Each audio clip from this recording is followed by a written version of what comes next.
എല്ലാ പ്രിയപ്പെട്ട ശ്രോതാക്കൾക്കും ഹിയർ ദ സ്റ്റോറിയിലേക്ക് സ്വാഗതം. 1001 രാവുകളിലെ ഉമർ നുഅ്മാൻ്റെയും ഷേർഖാൻ്റെയും കഥ തുടരുന്നു. പാവം ഷേർഖാൻ ഇതൊന്നും സ്വപ്നത്തിൽ പോലും കരുതിയില്ല. അയാൾ ഇബ്രീസയെ പിതൃസന്നിധിയിലേക്ക് കൊണ്ടുവന്നു. നുഅ്മാൻ തൻ്റെ പുത്രനെ രക്ഷിച്ചതിന് അവളെ അഭിനന്ദിച്ചു. അവൾ പതുക്കെ തൻ്റെ മുഖാവരണം നീക്കി. ഹാ, എന്തൊരത്ഭുത ജ്യോതിസ്! നുഅ്മാൻ ആ മനോഹര വദനത്തിലേക്ക് നിർനിമേഷനായി നോക്കിയിരുന്നു. അദ്ദേഹം അവൾക്കും തോഴിമാർക്കും സൗകര്യപ്രദമായ വാസസ്ഥലങ്ങൾ സജ്ജീകരിക്കാൻ കൽപ്പിച്ചു. ഇബ്രീസ നേരത്തെ പറഞ്ഞ ആ 3 അമൂല്യ രത്നങ്ങളും ആദരസൂചകമായി രാജാവിന് കാഴ്ചവെച്ചു. അവൾ തൻ്റെ സങ്കേതത്തിലേക്ക് മടങ്ങി. നുഅ്മാൻ്റെ ഹൃദയവും അവളെ പിന്തുടർന്നു. ഇബ്രീസ പാരിതോഷികമായി സമർപ്പിച്ച രത്നങ്ങളിലൊന്ന് അദ്ദേഹം ഷേർഖാന് നൽകി.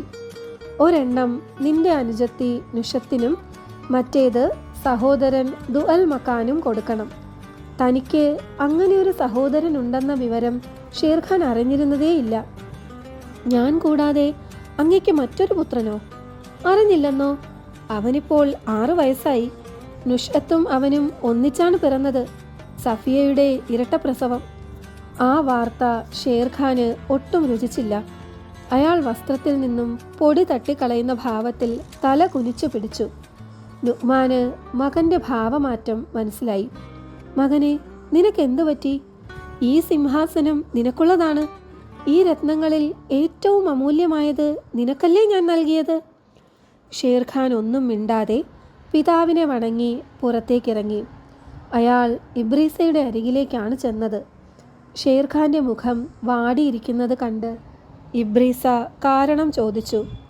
ദുഅൽ മക്കാൻ എന്ന പേരിൽ തനിക്കൊരു സഹോദരനുണ്ടെന്ന വിവരം ധരിപ്പിച്ചുകൊണ്ട് അയാൾ പറഞ്ഞു, അത് മാത്രമല്ല എൻ്റെ ഭയം.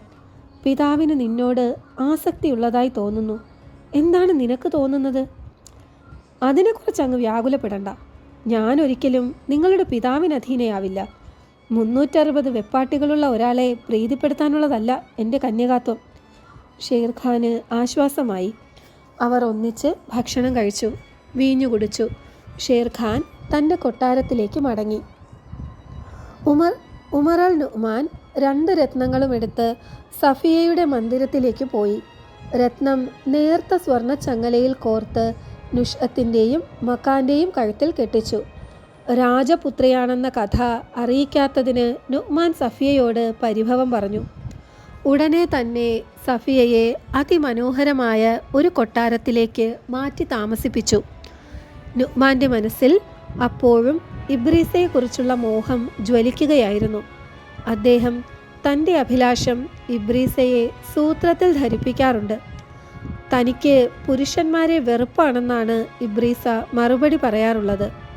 ഒടുവിൽ നിരാശനായ ചക്രവർത്തി മന്ത്രിയെ വരുത്തി ഉപദേശമാരാഞ്ഞു.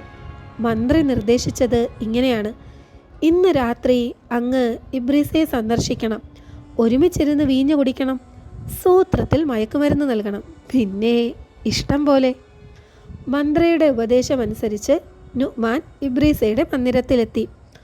സംസാരിച്ചു കൊണ്ടിരുന്നപ്പോൾ നുഅ്മാൻ അല്പം വീഞ്ഞ് ആവശ്യപ്പെട്ടു. അദ്ദേഹം സൂത്രത്തിൽ മയക്കുമരുന്നിട്ട വീഞ്ഞ് ഇബ്രീസയെ കൊണ്ട് കുടിപ്പിച്ചു. അതോടെ ഇബ്രീസ മയങ്ങി വീണു. ആ വൃദ്ധ കാമുകൻ അവളുടെ ചാരിത്ര്യം അപഹരിച്ചു. നുഅ്മാൻ സ്ഥലം വിട്ടയുടനെ തോഴി കുമാരിയെ സമീപിച്ചു. തൻ്റെ പ്രഫിയുടെ കിടപ്പ് കണ്ടപ്പോൾ തന്നെ തോഴിക്ക് കാര്യം മനസ്സിലായി. അവൾ കുമാരിയുടെ ഉടയാടകളെല്ലാം നേരെയാക്കി. മുഖത്ത് പനിനീർ തളിച്ചു. ഇബ്രീസ പതുക്കെ കണ്ണു തുറന്നു. തനിക്കെന്തോ അനർത്ഥം സംഭവിച്ചിരിക്കുന്നു എന്നവൾക്ക് തോന്നി. തോഴിയുടെ വ്യാകുല ഭാവം കണ്ടപ്പോൾ തൻ്റെ അമൂല്യ സമ്പത്ത് അപഹൃതമായെന്ന് ഞെട്ടിക്കുന്ന സത്യം അവൾക്ക് മനസ്സിലായി. ഇബ്രീസയുടെ ദുഃഖത്തിന് അതിരുണ്ടായിരുന്നില്ല. ആരെയും തൻ്റെ അന്തഃപുരത്തിൽ കടത്തരുതെന്ന് അവൾ തോഴിമാരോട് ആജ്ഞാപിച്ചു. തനിക്ക് സുഖമില്ലെന്ന് രാജാവിനെ അറിയിക്കാനും പറഞ്ഞു. രാജാവ് ഇബ്രീസയുടെ അസുഖവാർത്ത കേട്ട് വിഷണ്ണനായി. ഇബ്രീസയ്ക്ക് ഇറച്ചിയും വീഞ്ഞും പഴങ്ങളും മറ്റും കൊടുത്തയച്ചു. ഏതാനും നാൾ അവൾ തൻ്റെ മന്ദിരത്തിൽ ഒറ്റയ്ക്ക് കഴിഞ്ഞുകൂടി. തൻ്റെ ഉദരത്തിൽ ഒരു കുഞ്ഞു വളരുന്നു എന്ന് തീർച്ചയായപ്പോൾ അവൾ വാവിട്ട് നിലവിളിച്ചു. കഷ്ടം, ഞാൻ എന്തു ചെയ്യും? സ്വന്തം വീടും നാടും വെടിഞ്ഞു പോന്ന എന്നെ തന്നെ വേണം ശകാരിക്കാൻ. ഇനി എന്തിനാണ് ജീവിതം? എൻ്റെ ധൈര്യം ചോർന്നു പോയിരിക്കുന്നു. എൻ്റെ വീര്യം നഷ്ടപ്പെട്ടു. ഒരു കൊച്ചുകുട്ടിയെപ്പോലും അഭിമുഖീകരിക്കാൻ ഇനി എനിക്ക് ശക്തിയില്ല. ഇവിടെ കിടന്നാൽ എല്ലാവരും ഈ വാർത്ത പറഞ്ഞു പരത്തി അധിക്ഷേപിക്കും. തിരിച്ച് എൻ്റെ പിതാവിൻ്റെ ഗൃഹത്തിലേക്ക് മടങ്ങിയാലോ? ഞാൻ എങ്ങനെ അദ്ദേഹത്തിൻ്റെ മുഖത്ത് നോക്കും? അവളുടെ ദുഃഖം തീർക്കുവാൻ താൻ എന്ത് ചെയ്യാനും സന്നദ്ധയാണെന്ന് തോഴി കുമാരിയോട് പറഞ്ഞു. ദിവസങ്ങൾ കടന്നുപോയി.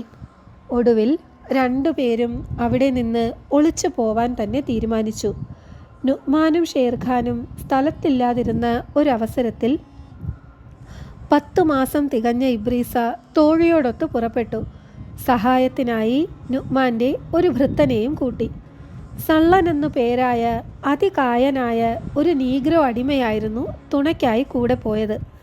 നാട്ടിൽ ചെന്നാൽ ഏറ്റവും സുന്ദരിയായ ഒരുവളെ വിവാഹം ചെയ്തു കൊടുക്കാമെന്നുള്ള കരാറിലാണ് അവനെ കൊണ്ടുപോയത്. ഇബ്രീസയ്ക്ക് ആ അടിമയുടെ കരാള രൂപം കണ്ട് ഭയം തോന്നി. എങ്കിലും ആവശ്യം നടക്കണ്ടേ എന്ന് കരുതി അവൾ അത് പ്രകടിപ്പിച്ചില്ല. ഇബ്രീസയുടെ സൗന്ദര്യം സള്ളനെ മത്തുപിടിപ്പിച്ചു. അവൻ അവസരം കാത്തിരുന്നു. തൻ്റെ ആഗ്രഹം സാധിച്ചില്ലെങ്കിൽ ഇബ്രീസയുടെ കഥ കഴിക്കണമെന്നും അവൻ തീരുമാനിച്ചു. കൂരിരുട്ടുള്ള രാത്രിയായിരുന്നു. 4-ാം ദിവസം കുമാരിക്ക് അല്പം വേദന തോന്നി.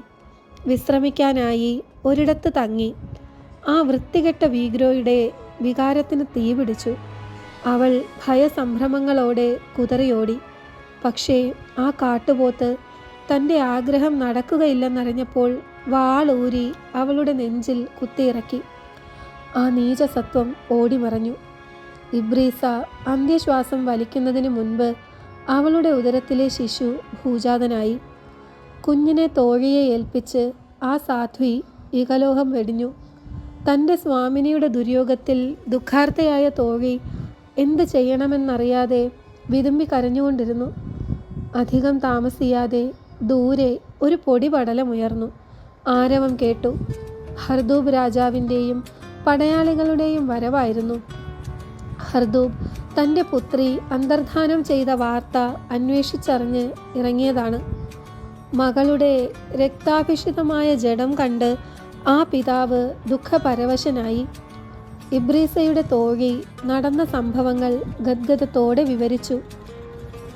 ഭോഗലാസനായ ആ വൃദ്ധരാജാവ് അങ്ങയുടെ പുത്രിയെ ബലാത്സംഗം ചെയ്തു. അയാളുടെ നീചനായ അടിമ എൻ്റെ സ്വാമിനിയെ ചതിച്ചു കൊന്നു. ഹർദൂബിന് ലോകം മുഴുവൻ ഇളകുന്നതായും കാഴ്ച നഷ്ടപ്പെടുന്നതായും തോന്നി. ആ പൈശാചിക കൃത്യത്തിന് തക്കതായ പ്രതികാരം ചെയ്തേ അടങ്ങൂ എന്ന് അദ്ദേഹം പ്രതിജ്ഞ ചെയ്തു.